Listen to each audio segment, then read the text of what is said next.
And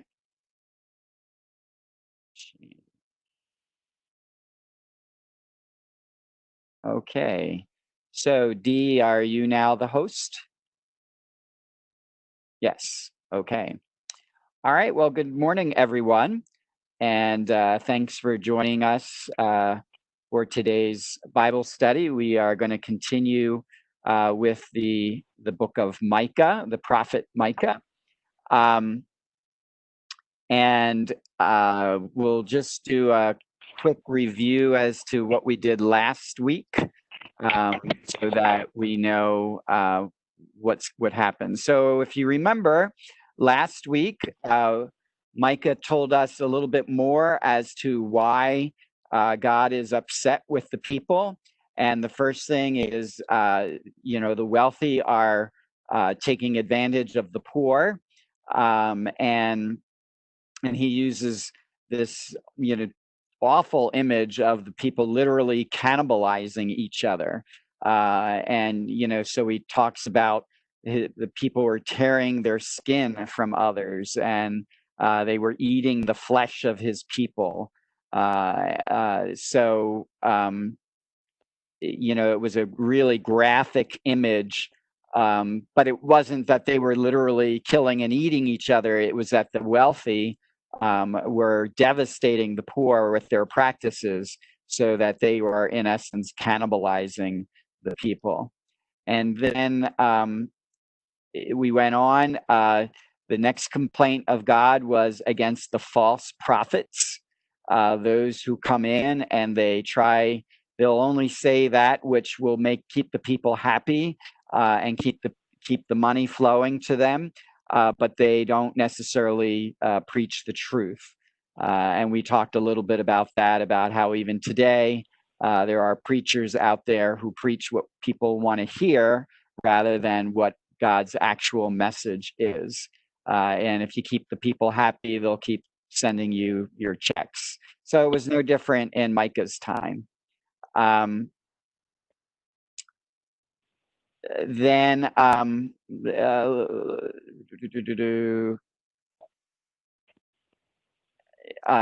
again, then finally, after all of that, he announces punishment on the people. Therefore, because of you, Zion shall be plowed like a field, and Jerusalem reduced to rubble, and the mount of the temple to a forest ridge.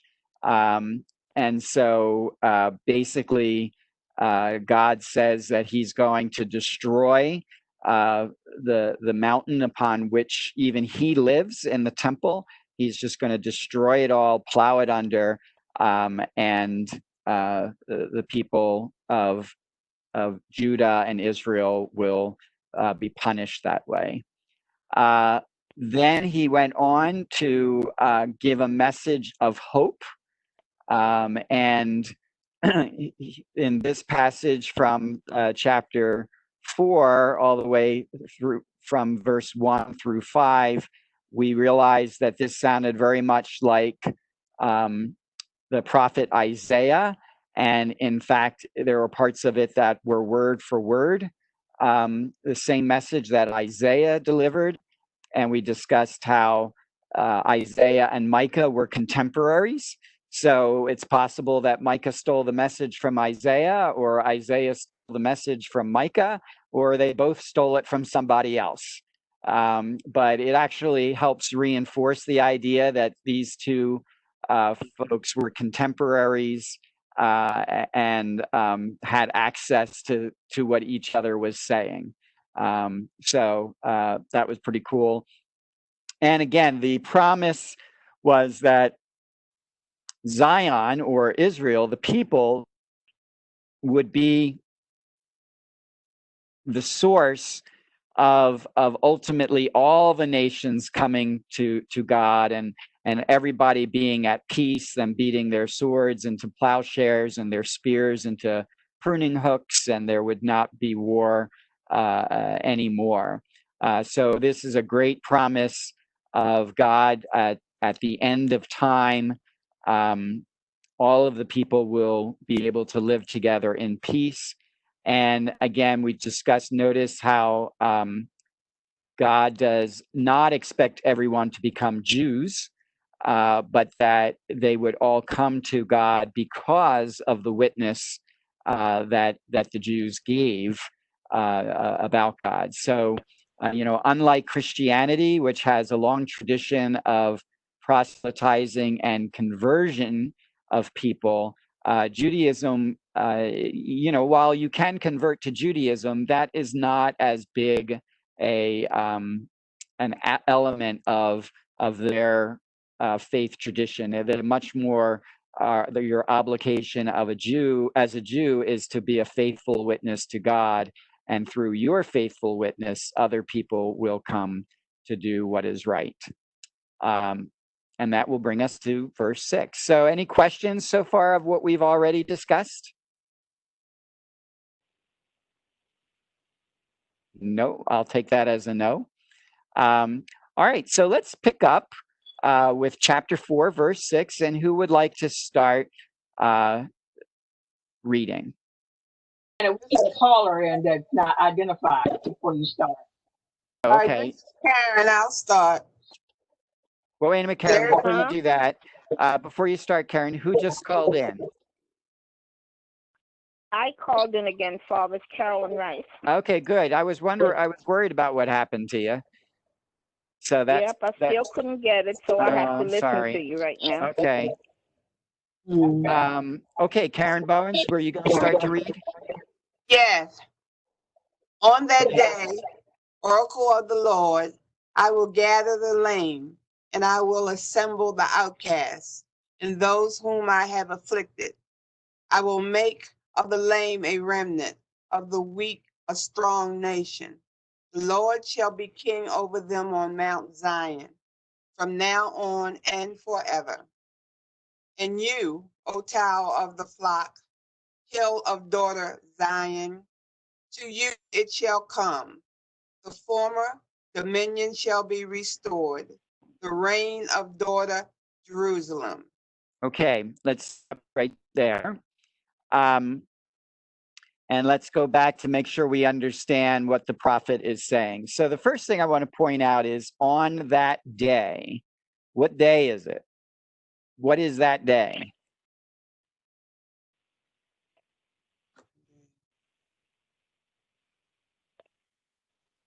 I think that's the day. Is that the day? Wait a minute. Go ahead, Dee. I'm thinking on the day that Jesus is coming back. Well, yeah, but don't forget, these folks don't know about Jesus yet. Right. So what is Micah referring to? Is it Judgment Day? Or the day that God decides? You're all there. It's the last day. It's the day in which sort of, history comes to an end and we all live in peace together with each other and God. So remember, it starts with in days to come. So he's talking about a future time when, people will beat their swords into plowshares and they all shall walk in peace. And then he continues on that day. So on that day is really the last day, the final day, when it all comes to an end. Okay, so Judaism had very definitely an idea that at some point the world would come to an end. Okay, and that's the day that God would bring everything together. Okay, the only reason I highlight on that day, if you continue to read the prophets, you will see that phrase is used a lot. That's how they identify the last day. They'll say on that day. Okay. Any questions about that day? That's interesting. Okay. As Christians, just to follow up what Dee said, as Christians, we see that as the day that Christ returns. But we've put that all together as Christians. Don't forget, this is about 800 years before? No, it's not. Yeah, maybe 800, 700 years before Jesus is born. So they're not thinking in terms of Jesus. They're just thinking in terms of a last day. Well, I just want to say, since we started in verse 6, I think I forgot to connect it with verse 1. And I think if I'd done that, then I wouldn't have said that. But now I got it. Yeah, I mean, as I said, it is right. It is the day that Jesus returns. But that's how we as Christians would understand it. Right. You said they don't think of it that way. Yeah. Right. Right. Okay. Okay. So what's going to happen on that day, other than the swords being beaten into plowshares? What are some of the things, some of the terms that we have already talked about? I'll highlight them. Remnant and restore. So what's God promising? I don't know. We talked about the remnant was always the people who were the faithful, right? The faithful, yeah. The people who, and in essence, who were left over, right? Right. After you eliminated all of the unfaithful people, you were left with a faithful remnant. So he's using the image that the remnant, are the lame and the weak. They've been the ones who've been overpowered by the unfaithful, right? But they're still there, and he's going to make this remnant into a strong nation. Okay, and the Lord shall be king over them. Okay. It almost sounds like he's going to start fresh. Well, okay. It's interesting you would say that. I would say, God, be a little careful of that. This is actually a very different approach from the flood. When God was so distraught that he said, "I'm just going to destroy everything and I'm going to start all over." Okay. This is more. In essence, you're going to destroy yourselves, but I'm going to preserve a remnant, and from that remnant, I'm going to rebuild the nation. Rebuild. So it's just slightly different, but it's also part of, the Noah story where God says, "I'm not going to destroy the earth, by water and that kind of stuff." It's sort of God's getting out of the destroying the earth business, and he's going to leave us to our own devices, but for the faithful, he will use them as the ones he will rebuild from. Gotcha. Okay? So, and then that's where you get, the former dominion shall be restored, the reign of the daughter Jerusalem. So he is going to bring it back to where the people are ruled by a king, but he'll be the king. He won't require anybody else to do that. Okay? So again, this is the idea of at the beginning, then he ruled over them until they wanted a king. So it's like he's going to say, I'm going to rule over you again. Right, I'm going to be your king. Right. I remember how he was hurt. His feelings were hurt when the people wanted a king because he felt he was their king. Right. So here he's going to restore him being the king. Because they messed it up. And he warned them, right? Then through the prophet Samuel, he warned them of what would happen if they had a king. Yeah. Okay, but again, just to remind you, it's that same pattern. There's the accusation that you're not being faithful. There's the judgment that that the Lord judges you, and then there's the punishment that will flow from that. But then here's the message of hope. Okay, so when the prophets are talking about the future, it's not so much a matter of them predicting the future as it is them offering a message of hope to the people. And why is hope important?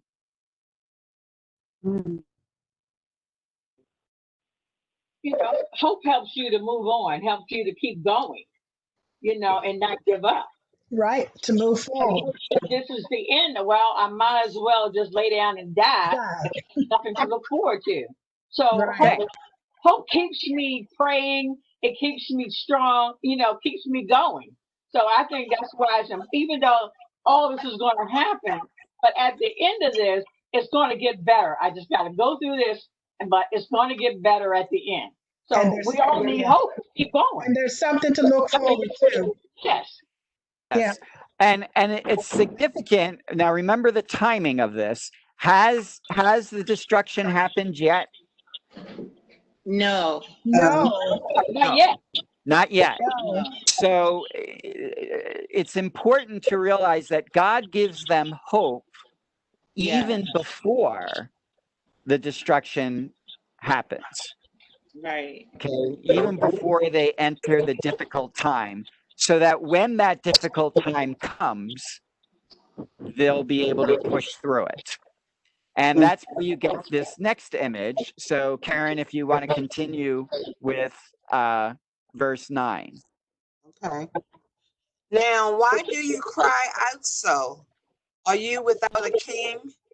Or has your advisor perished, that you are seized with pains like a woman in labor? Ruth, go into labor, O daughter Zion, like a woman giving birth. For now you shall leave the city and camp in the fields. To Babylon you shall go. There you shall be rescued. There the Lord shall redeem you from the hand of your enemies. Okay. So how would you interpret this image that he's using? What's the image? A woman in labor. Yep. But they're wailing and going through so much pain like a woman would be in labor. Why are you going through this? But he's saying two things. Why are you whining about this? But he also telling them that they're going to leave the city. They're going to Babylon, which we know in Babylon they were under under direction of the Babylonians. And then he said, you're going to be redeemed. So why are you crying? Even though you're going to be captured, it's going to be okay in the end. I mean, that's where I get it. And relate that to the woman in labor. It's going to be painful. It's going to be painful. But he asked them, why are you crying like you're in so much pain? Because I'm still, and he's saying, I'm still here. He's going like, are you without a king? So he says, I'm still here. I know you're going to go through this, but I'm here. So again, how many of you have had a daughter who got pregnant? Did you, well before she goes into labor, did you have a conversation about what it might be like? Well, sort of, because everybody's different. So sort of. You tell your experience. That's what we did. You just tell experience, sort of. And why are you sharing that experience with her? So that it won't be as difficult, and she'll get through it, even though it's difficult. It's all right at the end. And also, forget all about it. And was it worth it to go through it? No, but yeah. At the end.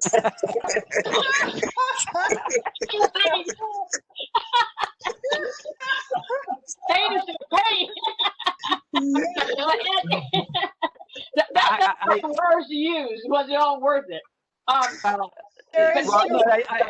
I say that because the fact that the end product, your child, the fact that is a blessing, doesn't take away the pain you're going to go through. Right. Okay. Exactly. So when God is warning them as to what they're facing, he's not trying to ease their pain. This is going to be painful, but he's going to say, you're going to come out on the other end, and there will be a blessing on the other end of it. Yeah, he says that, who wants to go through pain? I'm like, everybody says that. Right. So, you're right. So to say, was it worth it? Well, that's not necessarily the right question, right? It's more, well, it is what it is. But at least at the end and on the other side, there is a blessing. Yes. So, I didn't actually answer your question, but through it all, even though we know that, even when you get pregnant, there's going to be pain in order to get, to that product that you want, because you want that baby. So you're going to have that pain, and you're going to get through it. So just steel yourself for that. It's going to be pain. Otherwise, we wouldn't be here, because we're still going through that, that you get one person here. So. Okay. So that's basically what's happening at this point. So none of this, at the time that he's preaching, none of this has actually happened to the people. He's warning them and preparing them, and it's going to happen, but don't despair. There's something on the other side. All right. Continue, Karen, with verse 11. And now many nations are gathered against you. They say, let her be profaned. Let our eyes see Zion's downfall. But they do not know the thoughts of the Lord, nor understand his plan. He has gathered them like sheaves to the threshing floor. Arise and thresh, O daughter Zion. Your horn I will make iron, and your hoofs I will make bronze, that you may crush many peoples. You shall devote their spoils to the Lord, their riches to the Lord of the whole earth. Okay. What do you think of this imagery? Do you understand it? Well, it almost sounds to me like there are so many people or nations against this remnant, against these Hebrews, and they're gonna, just revile them and talk about them and do whatever. But he's saying, like, well, they don't know what my plans are for you. Like, they don't know the thoughts of the law, and they don't understand it. But you're going to rise again. And whatever this is, like, I will make bronze many people. It sounds like he's going to empower them to do what's necessary. Now, you shall devote your spoils to the Lord. I'm not sure, but does that mean, like, when they are empowered and they overcome, then whatever they gather, they're going to offer to the Lord, as like they used to have the Holocaust offerings? Right. That's kind of how I'm looking at it. Okay. So let's break it down a little bit. So the imagery here is agricultural imagery. Mm-hmm. Okay. So it's not something, I mean, if you found it hard to follow, it should be, because we're no longer an agricultural people. So we're not really familiar with threshing floors and sifting and horns that are made of iron and hoofs that are made of bronze, and all of those kinds of things. But obviously back then an agricultural society would have understood. What he's saying is he's using that imagery to say that in the end, it's going to be Zion. It's going to be his people who are the stronger ones. So there are going to be many nations who are gathered against them. And we know historically those two nations were Assyria and then Babylon. But he's going to sift them through, okay, and the chaff, he'll get rid of, and the good grain is going to be Israel, is going to be his people, and then the animals they use to do their work are going to have tough hoofs. They're not going to have to worry about them not being able to do their work because their hoofs are wearing out. Got you. And then right, and then the final image is that, you know, ultimately you will crush your oppressors, but you're not to take that booty for your sake, but for the Lord's sake. So you are not to be enriched materially by this, because all of these spoils you are to offer to the Lord. To the Lord. You know, they will be his riches, because you're offering them to him. So you can't be in this for the money and the power. You have to be in this because you want to remain faithful to God. Okay? You know, these are some difficult people. When I read this stuff, it seems like they don't ever get it. It seems like they don't ever get it. They go through this all the time. Right. So this downfall, God comes to rescue them, and they get forgetful, and they do it all over again, all the way up to today. I mean, what is it with these people? How's that any different from us? No. I don't know. When I read this, I'm going, I don't know what's wrong with these people. Love us, Father. What's that? But I'm thinking as a nation, I mean individual, but I'm thinking of this nation that I'm thinking of, that even right now they're still having strife, you know. And it seemed like everybody was against the Jewish people somewhere. And, God to be the person, to be the one that's leading them and have their back. Why are they going to call this trauma as a nation?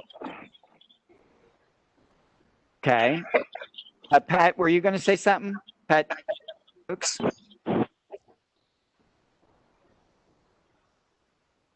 Oh. I thought she was going to say something. Well, yeah, I mean, when you were saying, he goes through this over and over again, and don't these people get it?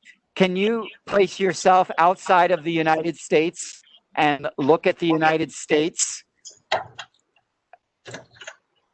Couldn't you say the same thing? What's wrong with you people? When are you going to get it? Yeah. Yes. True. Definitely. But I don't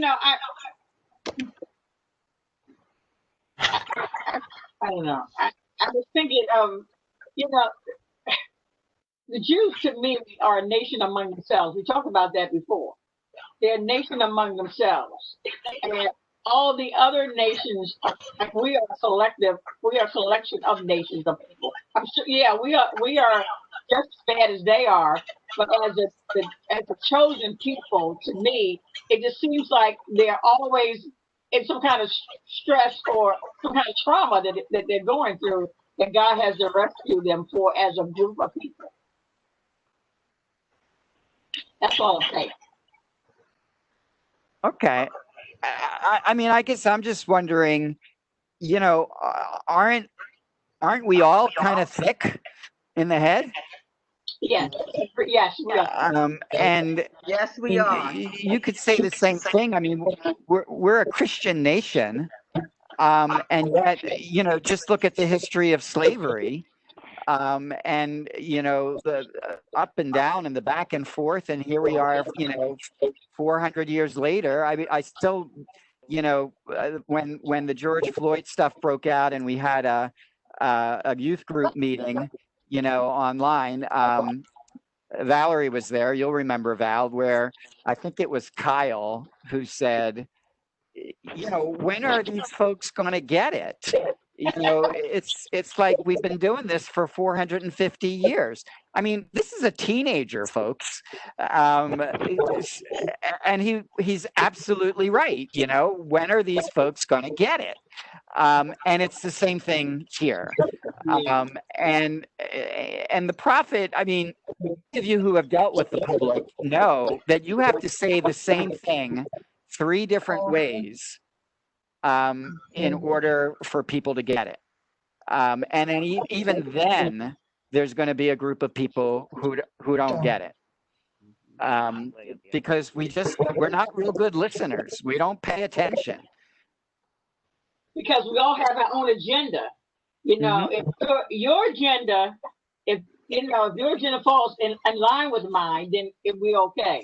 But I don't want to hear about what's going on with you or how you've been mistreated. Long as I got my little piece of corner, and my little piece of corner is okay. I have my agenda, so I won't be listening until you step over that line. I think that's what it is. Yeah, we're selfish. And normally selfishness is also short-sightedness. Selfish people don't tend to look at a big picture. They look at the here and now and how do I gratify myself as much as possible here and now. And isn't that what's happening with the coronavirus? I mean, people who say, wearing a mask violates my rights and all that kind of stuff.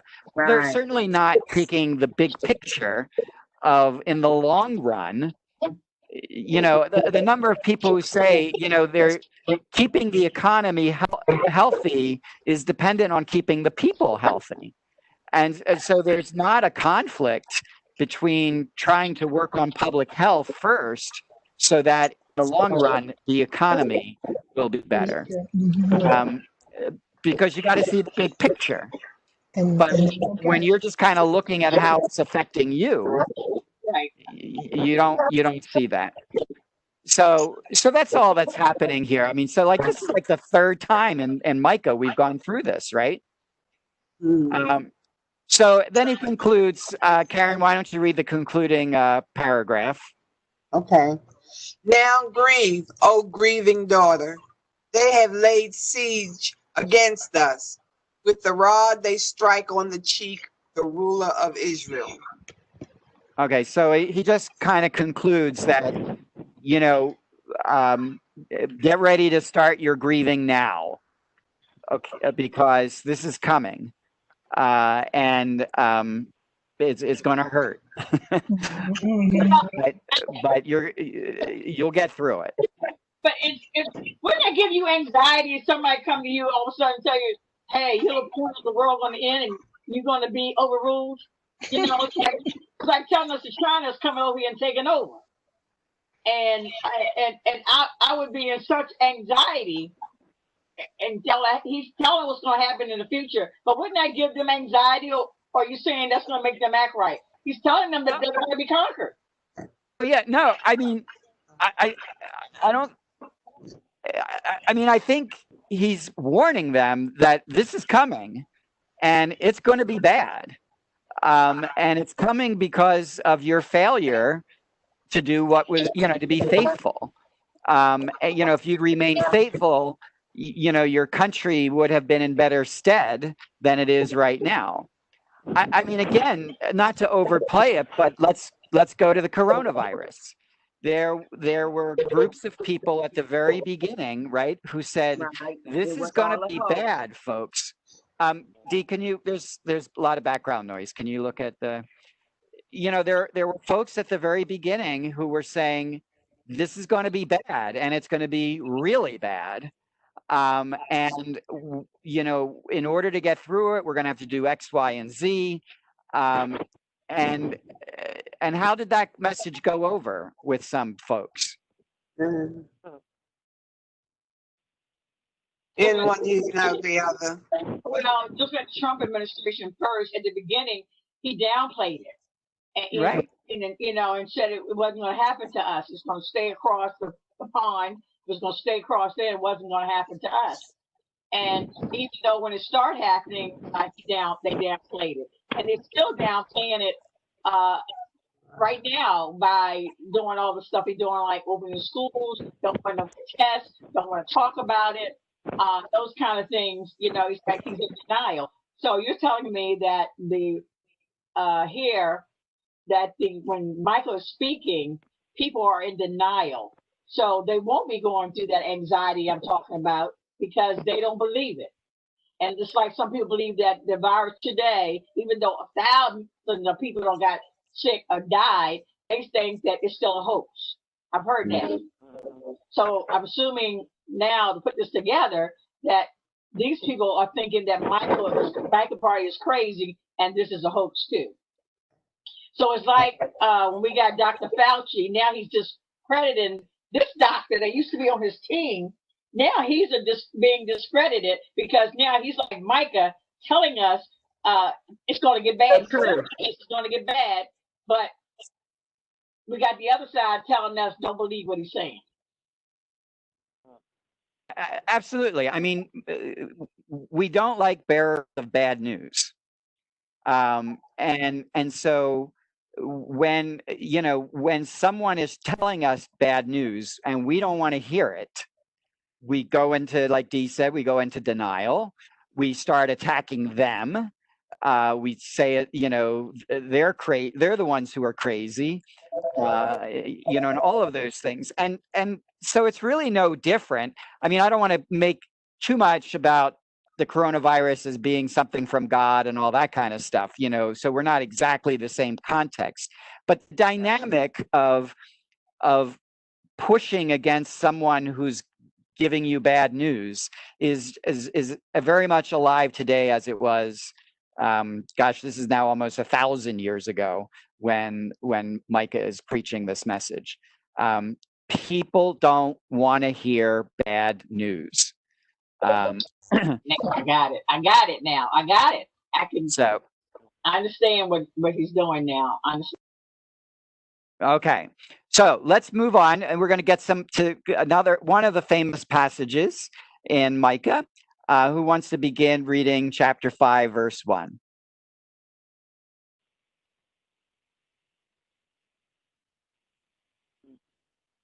Don't all jump at once. I'll read it, Father. I couldn't get my mic on. This is Esther. Okay, go ahead, Esther. But you, Bethlehem Ephrathah, least among the clans of Judah, from you shall come forth from me one who is to be ruler in Israel, whose origin is from of old, from ancient times. Therefore the Lord will give them up until the time. Then she who is to give birth has borne. Then the rest of his kindred shall return to the children of Israel. He shall take his place as shepherd by the strength of the Lord, by the majestic name of the Lord his God. And they shall dwell securely, for now his greatness shall reach to the ends of the earth. He shall be peace. Okay, let's stop there. Sound familiar to you? Yeah, kind of. And I'm sorry, I didn't mean to jump in.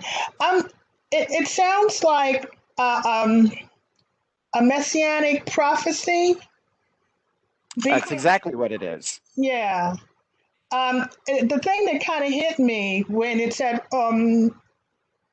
whose origin is from old, from ancient times, and I kind of went back to John 1, that, with Jesus, he was there, he was always there. But then when it said, when she who is to give birth has born, and I immediately thought of the Blessed Mother. Okay. So all of what you're saying, Esther, is exactly how Christians interpret this about what God was saying to them. Okay. Now, let's put it in the Jewish context and the time in which Micah is saying it. It's still a messianic passage, but what is the imagery being used? Is anybody picking up on it? All right. Let's start here. But you, Bethlehem. Anybody remember who was from Bethlehem? Yeah. Well, all right, let's see if you can pick it up. Shall come forth a ruler in Israel. Anybody remember which ruler came from Bethlehem? Other than Jesus, I can't remember. Yeah, but are we talking? Where was David? David is from Bethlehem. Yes. David, yeah. David. So, yeah. So this is where it's helpful to know your history. Right. So David is from Bethlehem. Now it's interesting. There's a little bit of a play on here. Bethlehem Ephrathah, the least among the clans of Judah. So that's a reference to, you're just a tiny group of people in Bethlehem. You're a tiny little town in Judah, right? Right. Where did David stand among his brothers? He was last among his brothers, and he was small. He was the baby, right? Right. Mm-hmm. And this is one of the themes that is throughout the Old Testament is God will often take the least to make him the greatest. Mm-hmm. Okay, so just as David was the youngest of his brothers, and he was the one made king, not his brothers. Mm-hmm. So from Bethlehem, where he came from, even though they're the least, they're a tiny little town in Bethlehem, at some point in the future, another king shall arise from Bethlehem. Mm-hmm. Mm-hmm. Okay. Wow. And whose origin is from old is really more a reference to he will be of the line of David. Okay. Okay. And you kind of pick that up because, he will be a shepherd. And again, and David was a shepherd. Remember? He was. Okay. So, and he shall be peace. What did David bring to Israel eventually? He united all of Israel. He united all of Israel and brought peace. And he did bring peace to them. Peace and prosperity. And so remember, that's how the whole thing about building a temple, everything is gone and he's out surveying how wonderful everything is. And he says, why should I be living high and mighty when the Lord is still in a tent? Right. Remember that? So if you're a Jew in this time, and remember 800 years before Christ, and you hear this prophecy, what do you think God is going to do? Going to send you a king. He's going to send you a king. He's going to send you a king, and the king is going to be from what line? From the line of David. David, no, from old, because David is but David is about 300 or 400 years, maybe 500 years before this is happening. Right. So he would be of old. Yeah. That would have been old. So again, you have to put it in the context that when people are hearing this, and they're hearing about how their nation is going to be destroyed, first by the Assyrians and then by the Babylonians. But then God is going to raise up from them a ruler from of old who will hail from Bethlehem and reign like a shepherd. That's all, basically code for God is going to resurrect the Davidic line, the line of David.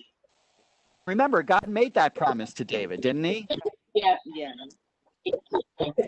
So again, the people are hearing this, and they're expecting basically what God is saying, right? That a new king is going to arise from them.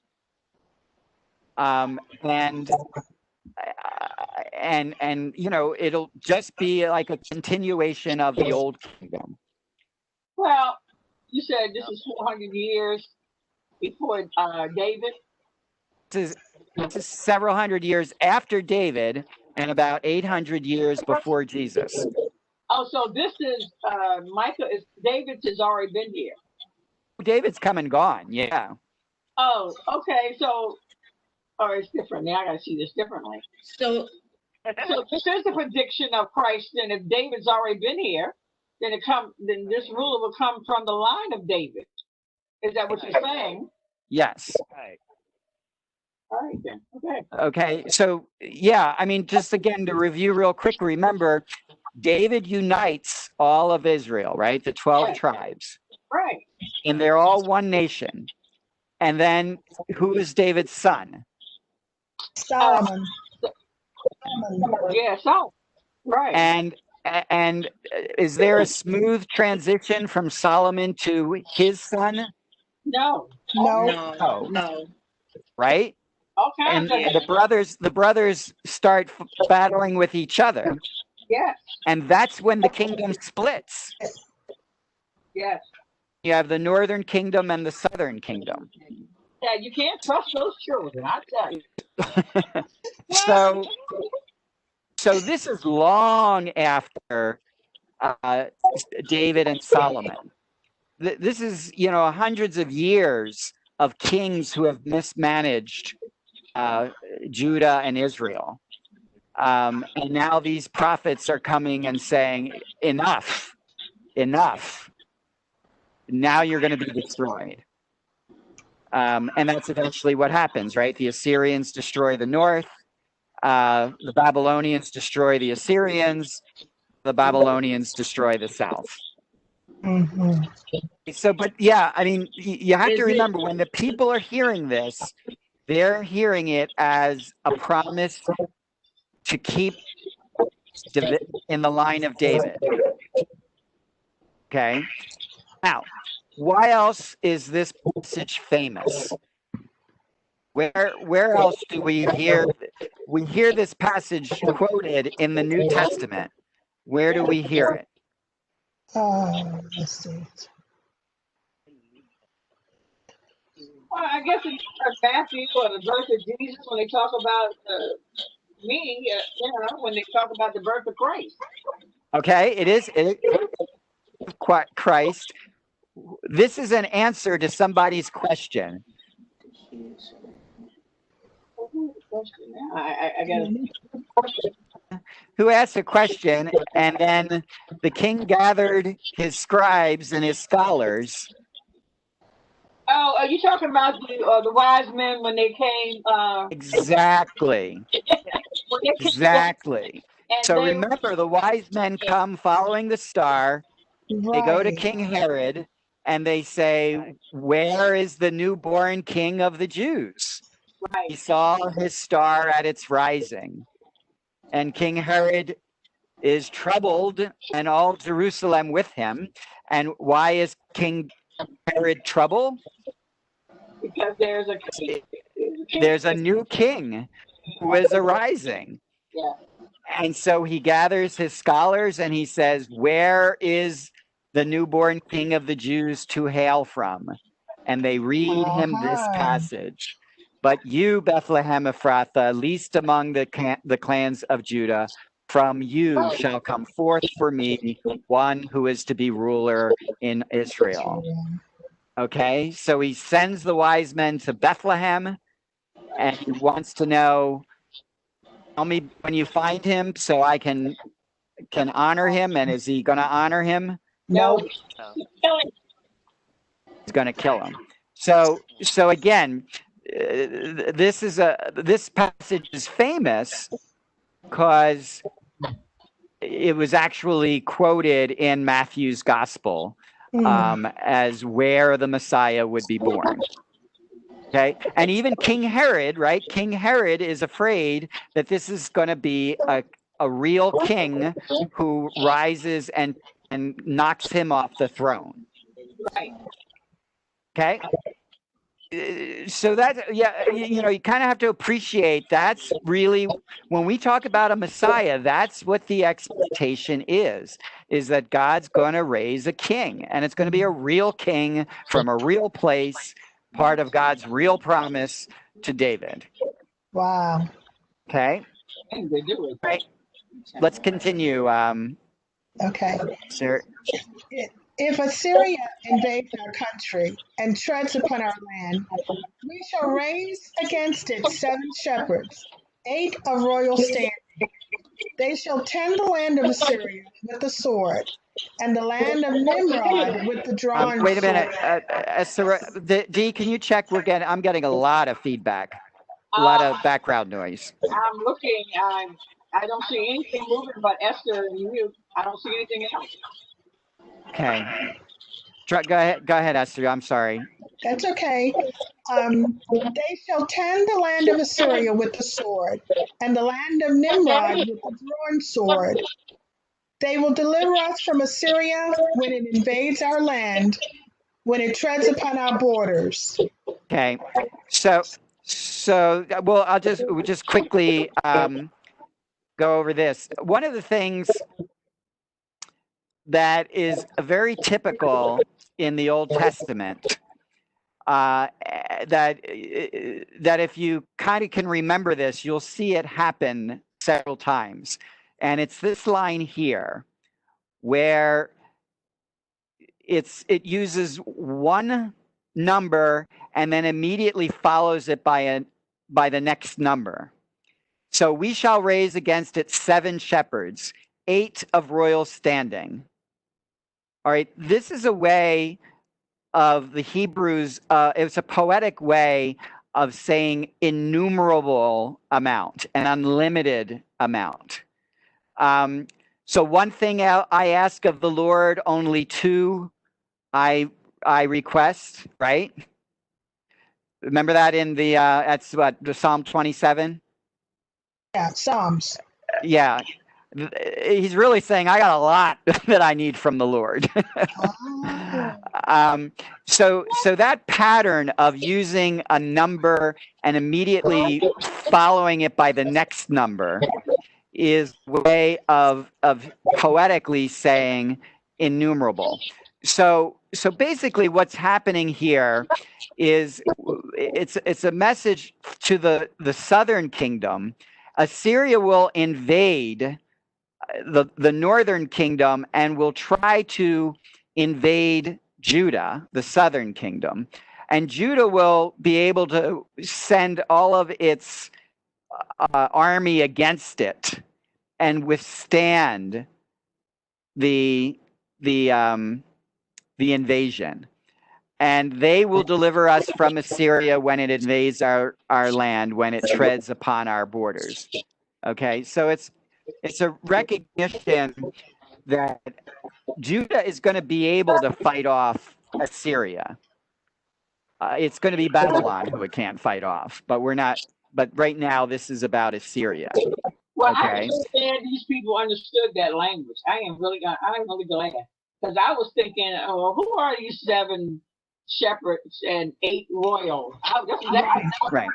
Right. Yeah, it's poetry. Hebrew poetry is nothing like ours. So our poetry stems from the Greeks, which has to do with the rhythm and the cadence of the beats, right? And then rhyming is a big part of our poetry. That isn't really Hebrew poetry. Hebrew poetry operates much more around imagery and the construction of imagery. So why is this a poetry when all this thing is happening and he's trying to warn the people? So why is this set in poetry instead of plain language so they can get it? I mean, I'm confused by that. Well, poetry there's a level at which God speaks in poetry because God is so much greater than us that God doesn't just talk. God speaks in poetry because God himself is beautiful, so the language he uses is beautiful. There is a level of that. There's also just a level, and anyone, I actually personally am not a huge fan of poetry, but any of you who are poetry fans know that poetry can convey meaning in ways that prose cannot. Right. Because of the ways that it uses imagery and that kind of stuff. And so, you know, these are big things that are coming down, and the prophets tend to speak in poetry. And then, you know, Paul, I'm thinking it's probably part of the culture. I think of how Jesus, and I mean, he spoke Aramaic, how he always spoke in these parables, which were sometimes difficult to understand for regular people. Yeah, that's sort of another thing. That was today's homily based on the parables. Is that one of Jesus's techniques? He didn't speak so much in poetry as he spoke in parables. And the idea is, when you're talking about really big things beyond our experience, just our regular language and our ordinary prose and explanation just doesn't work. You need to resort to imagery, to symbolism, to experience, you know, all of those things. And stories and poetry do that much better than prose does. Okay. All right. Okay. Let's continue. Go ahead, Esther, verse 6. The remnant of Jacob shall be in the midst of many peoples, like dew coming from the Lord, like showers on the grass. Okay, let me just point one out, because this will go on. This is another poetry device. So one way you do poetry in Hebrew is you use one image, and then you almost repeat the exact same thing using another image, one that's very close to it. So like dew coming from the Lord, like showers on the grass. That's a poetic device. Yes. Because dew from the Lord is like showers on the grass. Mm-hmm.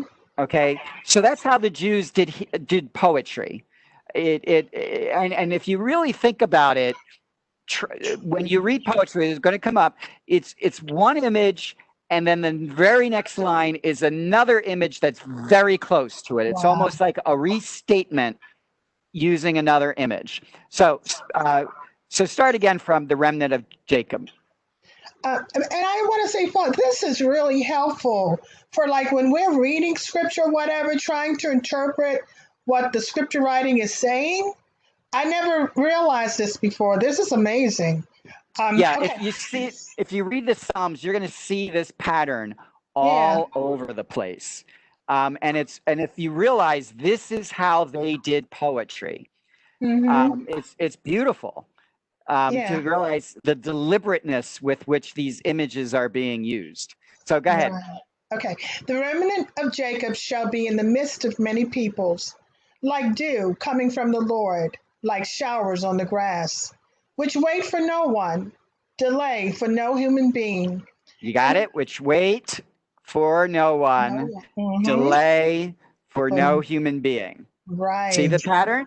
Right. That's awesome. And the remnant of Jacob shall be among the nations, in the midst of many peoples, like a lion among beasts of the forest, like a young lion among flocks of sheep. When it passes through, it tramples, it tears, and no one can rescue. Your hand shall be lifted above your foes, and your enemies shall be cut down. On that day, oracle of the Lord, I will destroy the horses from your midst and ruin your chariots. I will destroy the cities of your land and tear down all your fortresses. I will destroy the sorcery you practice, and there shall no longer be soothsayers among you. I will destroy your carved figures and the sacred stones from your midst, and you shall no longer worship the works of your hands. I will tear down the Asherahs from your midst and destroy your cities. I will wreak vengeance in anger and wrath upon the nations that have not listened. Okay. Wow. Whoa. Yeah. Okay. I'm like, wow. So first of all, were you watching while I was highlighting the words? Yes. You see the poetry? Yes. Yes. Okay. Now, this is God is going to right an extraordinary wrong. And what, remember, now you have to go back and remember, what was God angry at? He was angry because the wealthy, right, were trampling on the poor, and there was injustice in the land. And he was also angry about something else. What was the something else? These false prophets telling people stuff. False prophets. Okay, well, yeah, not so much the false prophets, but false is part of it.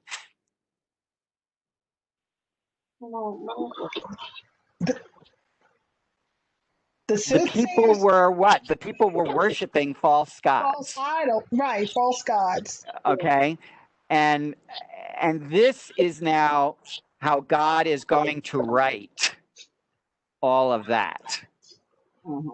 Okay, so on that day I will destroy the horses from your midst and the ruin of your chariots, destroy the cities of your land, you know, and all of that. Okay, you're not going to have to depend on horses and soldiers, you know, and those kinds of things anymore. I'm going to destroy all of them because I'm the one who's going to protect you. Okay, I'll destroy the sorcery you practice. There shall no longer be soothsayers among you. Your carved figures, right? Idols, sacred stones is another reference to idols. So this is still the poetry. You see the poetry? The cities of your land, your fortresses. Well, the cities were fortresses, right? The cities were surrounded by walls. The sorcery you practice, the soothsayers among you. The carved figures, which are idols, the sacred stones, which are idols. Okay? You shall no longer worship the works of your hands, and I will tear out the Asherahs, which is another idol. I will wreak vengeance and anger and wrath upon the nations that have not listened. Okay, so this is God is going to right all of the wrong related to their worship. Okay, so the one wrong was the way they were treating other people. The other wrong was how they were treating God.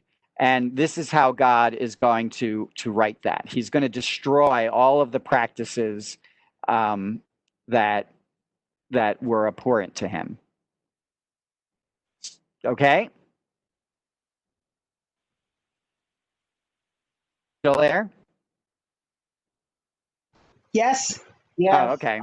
Yes. It's kind of absorbing it all. All right. We've got 2 more chapters to go. Do you want to take a break and finish up next week, or? Yes, I think you want? I think we need to finish up next week. Yeah, okay. Me too. Because this gets involved. Yeah. Takes processing. Yeah. All right. So, what are your? Let me just come back to the screen where everybody is. What are your impressions? What did you hear today?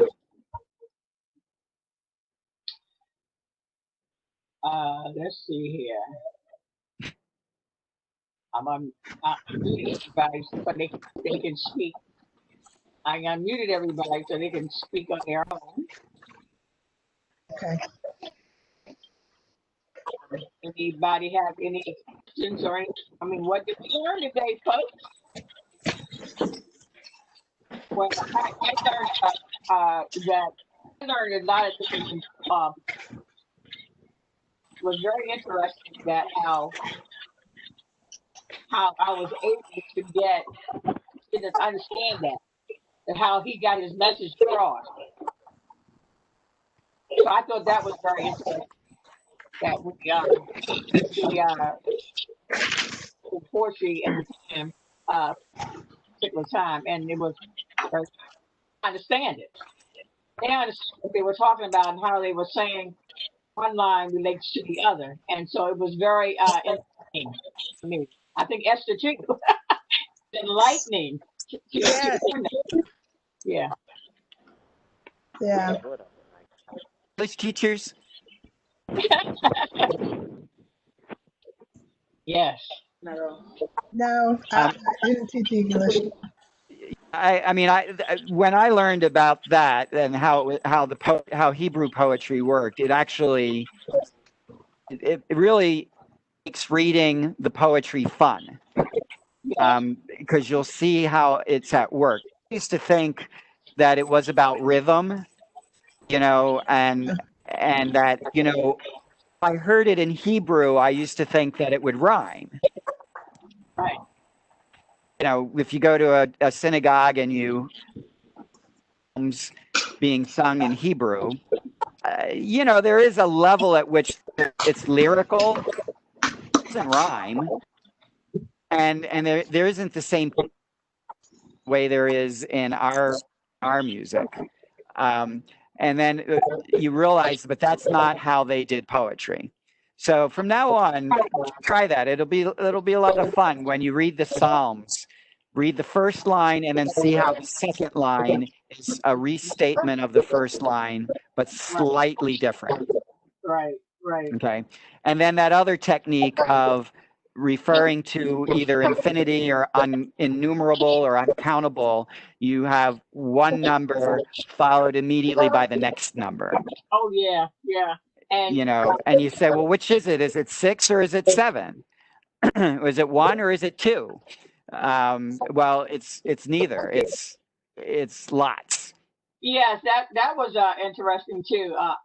Enlightening, because I was looking for the people they were talking about, but it meant that we're going to send a whole lot of people, and that was interesting. So that gave me another look, but kind of made me understand what he was how he was relating this information to the people.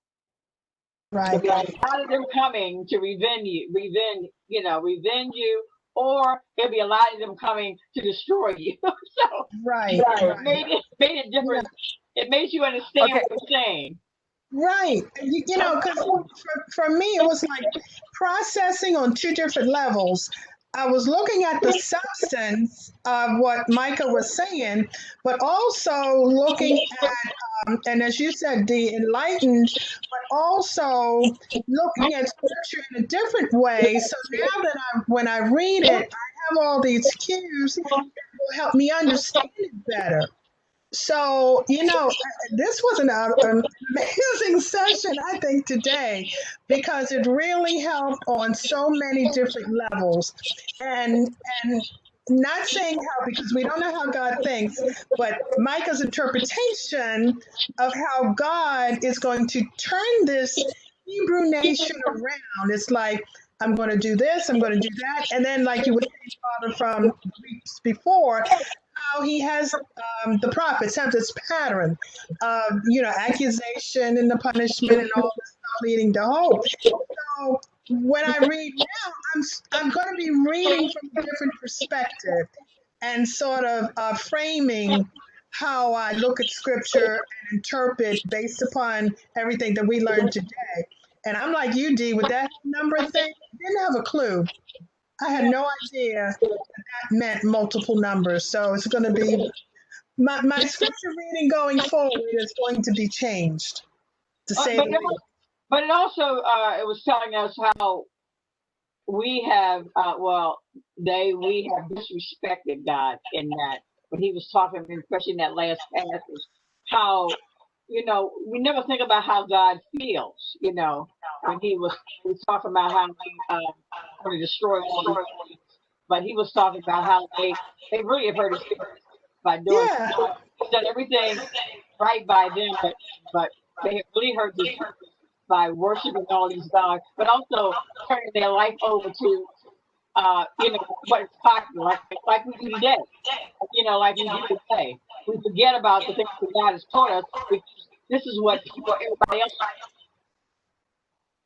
So because we don't, we don't think of God as having feelings. And so, I just want to point out, the pattern that we've just keep coming back to. There's accusation, there's punishment, and there's hope. You're right. And it's all mixed together. All right. It's not like, he gives all of his accusations, and then he gives all of his punishments, and he gives all of his hope. It all gets mixed up. So, but most of the prophets can always be kind of divided that way. So when you're reading them, you can ask yourself, is he accusing them of something? And if he's accusing them of something, what's he accusing them of? Is he threatening punishment on them? And if he's threatening punishment on them, how is he going to punish them? And is he offering them hope? And if he's offering them hope, what's he saying about what's the hope that he's giving them? You're going to find that pattern in most all of the prophets. And that's why the prophets are so hard, because they're not telling stories. And so, I would imagine for a lot of us, it's just exhausting what we're doing, because it's not easy. It's not an easy read. But if you plug at it, you can figure it out. It's there.